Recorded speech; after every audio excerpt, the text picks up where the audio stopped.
3 nights ago, I opened a random page in the Bible and came across a very well-known verse. It wasn't the first time I've heard of it, but for whatever reason that night, I found myself reflecting on that verse. This verse is Isaiah 53 verse 3. It reads, "He is despised and rejected by men, a man of sorrows and acquainted with grief. And we hid, as it were, our faces from him. He was despised, and we did not esteem him." This verse was written by the prophet Isaiah as part of the Old Testament. Isaiah was prophesying about the crucifixion of Jesus Christ. He prophesied that during Christ's crucifixion, Christ will be rejected and even detested by the people around him.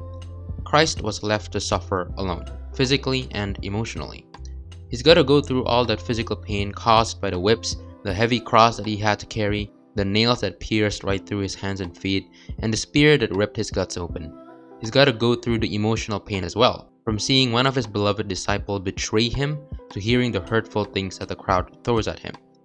He's walking through this pain alone. This description of Christ's suffering really appealed to me. A lot of things in this world can freak me out. Blood, heights, and holes for some reason. But the thing that scares me above all these things is rejection. Like most people, I imagine, I want to be accepted by the people around me. I want to have value in people's eyes. If you know me in person, it wouldn't be hard to see that I am a big introvert. But despite that, a huge part of my sanity hinges on having people around me that care for me and that I care about. If one day everyone that I love suddenly turns against me, I might actually go insane.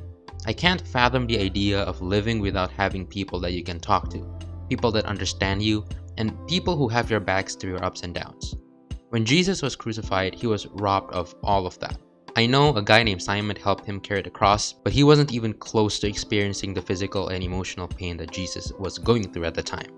He was betrayed by Judas and denied by Peter, who were both Christ's disciples. He had no one left. He even said, my God, why have you forsaken me?" referring to God the Father.